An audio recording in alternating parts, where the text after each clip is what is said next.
મહત્વના સમાચાર પર નજર કરીશું। બેટિંગ પ્લેટફોર્મ કેસમાં ઈડી એક્શન મોડમાં આવ્યું છે। મહારાષ્ટ્ર, રાજસ્થાન, દિલ્હી, ગુજરાત, દમણ, યુપી સહિતના 17 સ્થળોએ દરોડામાં રૂપિયા 1,56,00,000ની સંપત્તિ અને 1,20,00,000 રોકડા જપ્ત કર્યા છે। વિવિધ બેંક ખાતામાં રૂપિયા 3,08,00,000 ફ્રીઝ કરવામાં આવ્યા છે। ઓનલાઈન બેટિંગ દ્વારા 1,000 કરોડની છેતરપિંડીનો આરોપ। આ પ્લેટફોર્મે એક વર્ષમાં 3,000 કરોડથી વધુની આવક કરી હોવાનો ખુલાસો। પરિમેચ પર રોકાણકારોને ઊંચા નફાની લાલચ આપી છેતરપિંડી કરવામાં આવી। બીસી નેટવર્ક અને કિરાણા સ્ટોર્સના દુરુપયોગ સામે આવ્યા। હવાલા મારફતે નાણાં વિદેશ મોકલવામાં આવ્યા હોવાનું પણ તપાસમાં સામે આવ્યું છે। પરિમેચ સ્પોર્ટ્સ નામે સરોગેટ જાહેરાતોની ખુલાસો। 15થી વધુ રાજ્યોમાં ક્રિકેટ લીગ સ્પોન્સર કરી હોવાનો ખુલાસો। ઈડી અત્યાર સુધીમાં રૂપિયા 112 કરોડની સંપત્તિ ફ્રીઝ કરી। આજ અંગે વિગત આપશે સંવાદદાતા મૌલિક ઉપાધ્યાય ફોન લાઈન પર જોડાયા છે। મૌલિક, શું વધુ વિગત?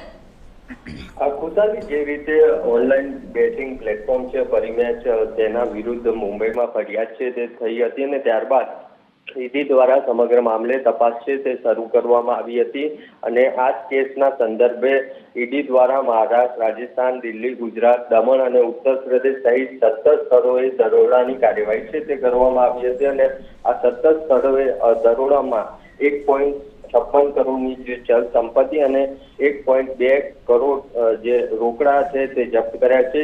સાથે જ ખાતામાં રહેલ રૂપિયા 3.8 કરોડ જે ફીસ છે તે કરવામાં આવ્યા છે। ઓનલાઈન બેટિંગ છે તેના દ્વારા હજારો કરોડોની છેતરપિંડીનો જે આરોપ છે તે થયો હતો। ત્યારબાદ ઈડી દ્વારા સમગ્ર મામલે તપાસ છે તે કરવામાં આવી હતી। ઈડીની તપાસમાં એ પણ સામે આવ્યું છે કે આ પ્લેટફોર્મે એક વર્ષમાં 3,000 કરોડથી વધુની આવક છે તે કરી છે।